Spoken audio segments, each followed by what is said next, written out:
안녕하세요. 네, 오늘은 찬양하고 같이 부르시고 오늘은 이제 다가올 대선이죠. 이제 대통령 선거를 놓고 함께 좀 중보하는 기도를 하시고 그리고 말씀 한 자락 같이 나눠봤으면 좋겠습니다. 오늘 찬양은 내가 주인 삼은 함께 찬양하도록 하겠습니다. 내가 주인 삼은 모든 것 내려놓고 내 주 대신 주 앞에 나가 내가 사랑했던 모든 것 내려놓고 주님만 사랑해. 내가 주인 삼은 내가 주인 삼은 모든 것 내려놓고 내 주 대신 주 앞에 나가 내가 사랑했던 모든 것 내려놓고 주님만 사랑해. 주 사랑 주 사랑 거친 풍랑에도 깊은 바다처럼 나를 잠잠케 해. 주 사랑 내 영혼의 반석 그 사랑 위에 서리. 주 사랑 주 사랑 거친 풍랑에도 깊은 바다처럼 나를 잠잠케 해. 주 사랑 내 영혼의 반석 그 사랑 위에 서리. 그 사랑 위에 서리. 그 사랑 위에 서리. 그 사랑 위에 서리.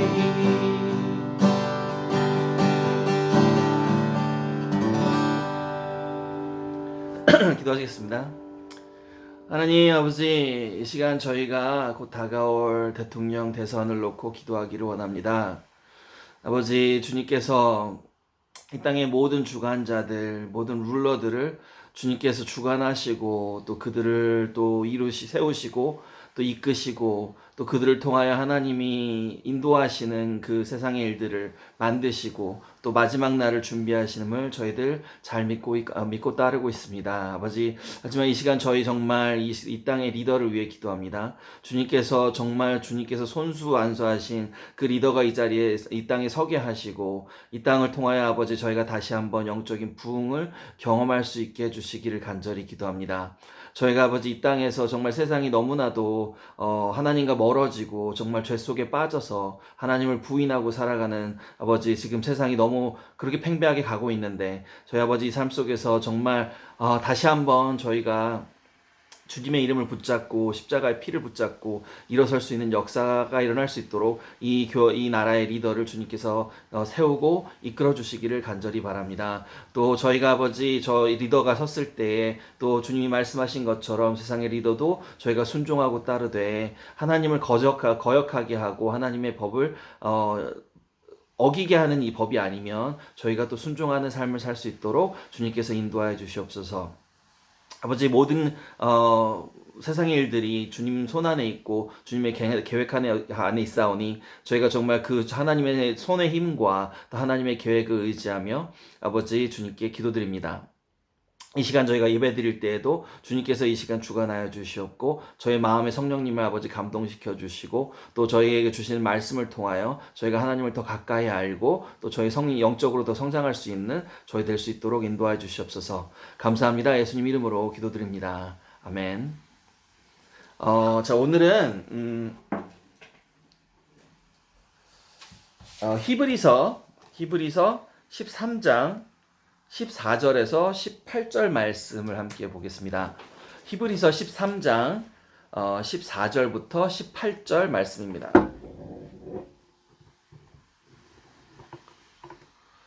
네, 찾으신 줄로 알고 히브리서 13장 14절에서 18절 말씀. 우리가 여기는 영원한 도성이 없고 오직 장차 올 것을 찾나니 이러므로 우리가 예수로 말미암아 항상 찬미의 제사를 하나님께 드리자. 이는 그 이름을 증거하는 입술의 열매니라. 오직 선을 행함으로 서로 나눠주기를 잊지 말라. 이 같은 제사는 하나님이 기뻐하시느니라. 너희를 인도하는 자들에게 순종하고 복종하라. 저희는 너희 영혼을 위하여 경성하기를 자기가 회개할 자인 것 같이 하느니라. 저희로 하여금 즐거움으로 이것을 하게 하고 근심으로 하게 말라. 그렇지 않으면 너희에게 유익이 없느니라. 18절 말씀. 우리를 위하여 기도하라. 우리가 모든 일에 선하게 행하려 함으로 우리에게 선한 양심이 있는 줄을 확신하노니. 히브리서는 많은 분들이 바울이 썼을 거라고 이야기를 하고 그렇게 뭐 확신을 하는데 정확한 저자가 누구인지를 잘 몰라요. 그래서 그냥 히브리서는 히브리서의 저자다라고 이야기를 하는데 오늘 이 부분이 이제 히브리서의 마지막 권면인 거죠. 근데 여기서 이제 저희에게 약간 좀 이 땅의 것은 사라질 것이니 이제는 이제 앞에 다가올 그 날을 기대하고 살아라. 그것이 너희가 바라봐야 할 것이고 그것이 너희가 기대해야 할 것이고 그 나라와 그 땅이 너희가 마음에 품어야 하는 땅이다라는 이야기를 하면서 이제 좀 다른 필요한 이야기를 하면서 이제 히브리서를 마치게 됩니다. 그래서 오늘은 본향을 그리워하는 삶이라는 제목으로 이야기를 좀 나눠볼 건데요. 여러분의 고향은 어디십니까? 저는 태어나기는 서울에서 태어났어요. 서울에서 태어났는데 저의 10대는 거의 이 그린스보로 노스캐롤라이나에서 보냈어요. 그래서 아무리 제가 서울에서 태어나기는 했지만 아무래도 저의 가장 활발하게 성장기를 보냈던 저의 시기가 10대였던 만큼 저한테는 그린스보로 노스캐롤라이나가 저의 마음의 고향이에요. 근데 이 고향이 참 신기한 능력을 가지고 있어요. 지금 가보면 한국도 제가 작년에 되게 오랜만에 한 10여 년 만에 나가봤는데 한국도 그렇고 제 미국의 고향인 그린스보로도 그렇고 제가 기억하고 있는 고향하고는 아주 좀 거리가 먼 다른 도시로 변해 있었어요. 한국은 그냥 갔는데 모든 게 다 변해 있더라고요. 한 10여 년이 지나기는 했으니까. 제가 마지막에 한국을 방문했던 게 2004년이었는데, 2019년에 갔으니까 거의 15년, 16년 만에 간 거죠. 그랬고, 그린스보로는 가끔 들르기는 했는데, 최근에 무슨 일이 있어서 잠깐 들르러 갔었는데, 너무 많이 변한 거예요. 제가 기억하고 있는, 그 고향하고 참 많이 달라요. 이제는. 그런데 이게 참, 이 고향이라는 게 신비한 능력을 가지고 있죠. 가끔 삶의 어려움에 괴롭힘을 당하고 있거나 너무 정신없이 바쁜 나날들을 보내고 있을 때에 옛 고향의 추억을 좀 되새겨보면 마음의 위안이 되죠. 그리고 힘들고 지쳐 있어도 좀 더 노력할 수 있는 힘이 생기더라고요. 오늘은 고향에 대한 이야기를 좀 해보려고 합니다. 여러분, 우리 모두가 마지막에 돌아가게 될 본향은 이 땅에 있는 것이 아닙니다. 왜냐하면 우리의 삶에 주어진 곳, 삶의 원천이 이 땅이 아니라 하나님이 주신 것이기 때문입니다. 그래서 우리의 생명의 생명의 원천은 하나님이시기 때문에 결국에 우리의 본향은 하나님께로 돌아가는 것이죠. 그래서 우리는 이 천국을 우리의 본향이라고 생각을 하고 이제 많이 듣기도 하고 이제 설교를 아니면 많이 읽어보기도 하고 그러면서 천국이 우리가 돌아갈 본향이다라는 생각을 평소에 하면서 그렇게 살고 있죠. 근데 그 천국을 고향으로 좀 회상하기는 좀 어려움이 있어요, 그죠? 왜냐면 우리는 천국이 어떻게 생겼는지도 모르고요.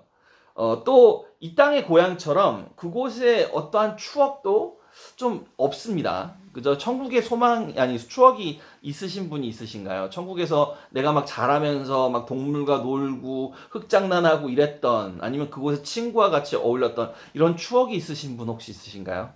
없죠? 예, 없으시길 바랍니다. 그래서 우리는 보통 본향을 그리워하는 좀 천국이라는 것을 본향으로 생각을 하고 우리가 그리워할 때 좀 추상적인 개념으로만 생각해보고 넘기는 게 보통입니다. 우리가 천국에 속해 있고 우리의 진정한 시민권이 그 천국에 있는 걸 알면서도 정작 그 본향은 우리의 추억 속이나 마음 속에는 없죠. 그래서 오늘 본문 14절의 히브리서의 저자는 우리가 여기는 영원한 도성이 없고 오직 장차 올 것을 찾나니 라고 이야기한 것 같아요. 이는 이 땅에는 우리가 영원히 의지할 성이 없다는 뜻이고, 또 영어의 다른 이제 그 번역본을 보면 거기서는 이렇게 해서 그랬어요. 우리가 영원한 안식할 만한 집이 없으니라고 표현을 해석을 했습니다. 그러니까 우리가 여기에는 더 이상 집이 없다. 그러니까 고향이 없다라고 표현을 한 거죠. 하지만 성경에서 이야기하는 미래에 올 천국이 뭐 성경에 쓰여 있으니까 저희가 읽고 묵상하고 공부하고 기도하면서 그것을 추상적이나마 머릿속에 그려보고 또 뭐 그리워할 수는 있을 것 같습니다. 근데 여러분, 저희는 사실 그 하늘의 고향을 이 땅에서 경험도 할 수 있고요. 이 땅에서 추억도 할 수 있고요. 또 그리워도 할 수 있습니다. 제가 방금 못한다고 해놓고 좀 반대 이야기를 하죠. 근데 왜냐하면은 고향은 사실 어떤 장소가 아닌 우리의 기억과 체험이기 때문입니다. 여러분 아까 제가 말씀 나눴듯이 저한테 고향은 그 그린스보로라는 도시이기 때문에 고향이 아니고요. 서울에서 제가 자랐던 고향이기 때문이 그 장소이기 때문이 아니라 거기에서 제가 가졌던 추억과 거기에 제가 가지고 있는 뭐 따뜻한 감정과 거기서 가지고 있었던 체험들과 또 여러 가지 기억들이 저한테 고향으로 만들어 주는 겁니다. 창세기에 보시면 야곱이 자기 형인 에서에게서 도망을 가죠. 도망을 가다가 광야에서 이렇게 돌 하나를 머리에 베고 잠을 자다가 거기서 이제 그 하나님이 보여주신 비전을 보게 돼요. 그래서 천사들이 이렇게 사다리를 타고 천국에 이렇게 올라갔다 오르락 내리락 하는 그걸 보게 되는데 그게 야곱한테는 하나님을 첫 대면한 그 순간이에요. 하나님, 이분이 하나님이시구나 라는 걸 개인적으로 처음 알게 된, 경험하게 된 바로 그곳입니다. 그래서 그게 저희가 잘 아는 베델이라는 곳인데 야곱은 나중에 보면 그 자리를 다시 돌아오게 돼요. 하나님을 만났던 곳을 회상하며 다시 돌아옵니다.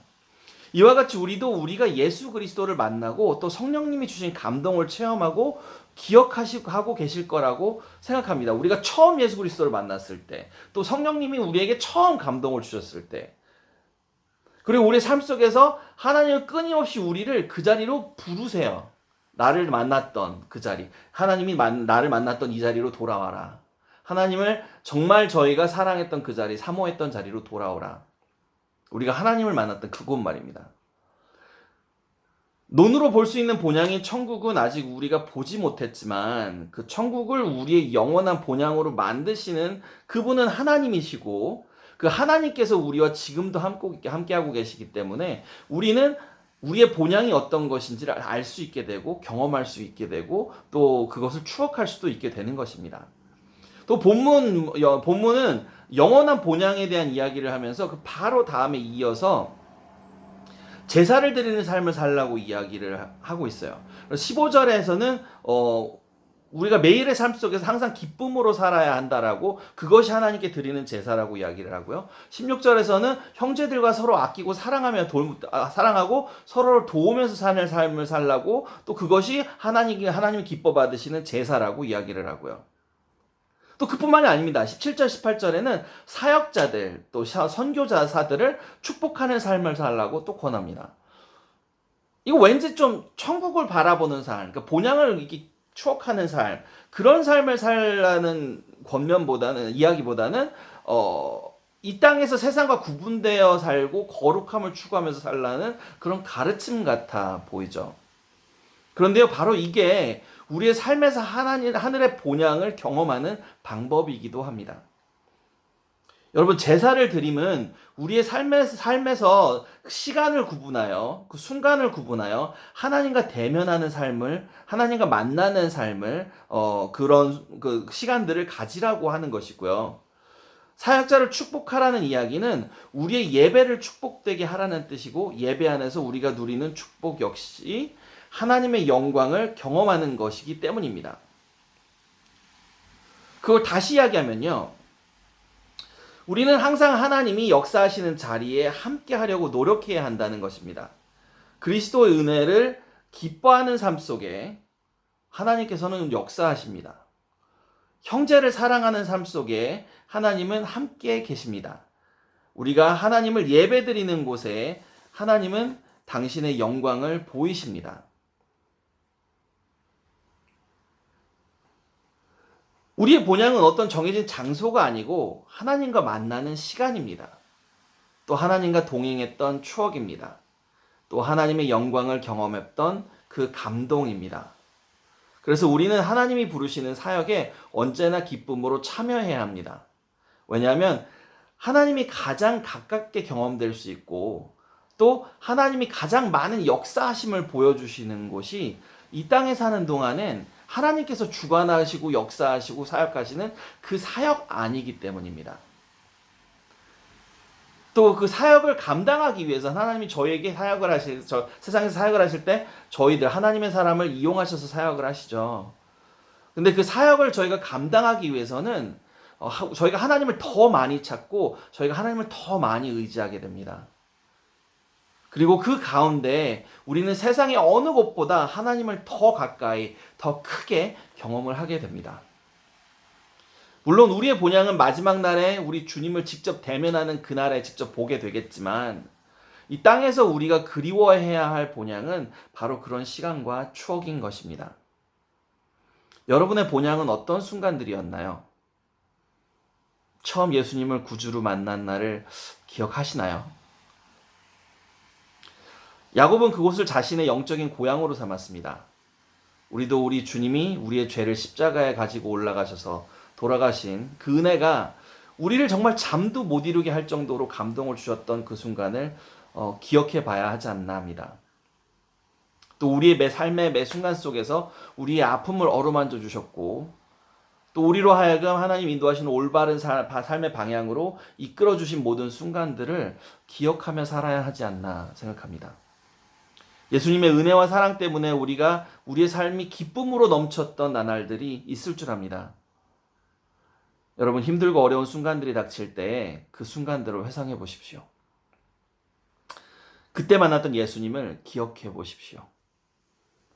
우리가 본향을 그리워할 때 받을 수 있는 그 위로와 그 힘을 얻으실 수 있으실 겁니다.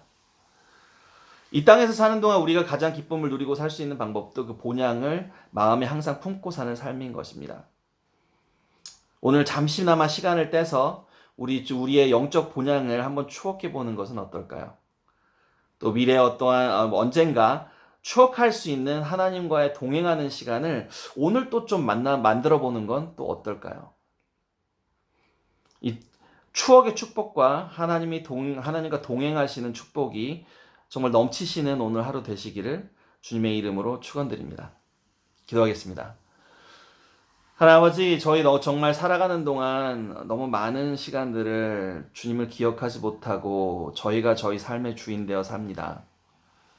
하지만 아버지, 저희 정말 주님과 처음 만났던 그 영적인 본향을 기억하고 회상하고 살고 싶습니다. 또 아버지, 저희가 이 세상을 사는 동안 주님께서 저희와 만나 주셨고 저희를 사랑해 주셨고 저희를 이끌어 주셨고, 또 저희로 하여금 어려운 힘든 순간 속에서 저희들에게 힘 주셨던 그 순간들을 기억하며 오늘 하루 또 용기를 얻고 힘을 얻고 살아가기를 원합니다.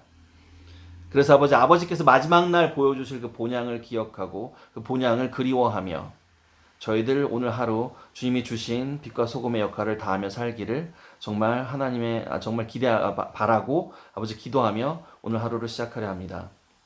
오늘 하루 주님께서 저희와 함께 하여 주시옵고 또 축복 내려주시옵고 저희로 하여금 오늘 하루 주님을 정말 가까이 경험하며 사는 이 하루 될 수 있도록 주님 인도하여 주시옵소서. 감사합니다. 주님의 이름으로 기도드립니다. 아멘.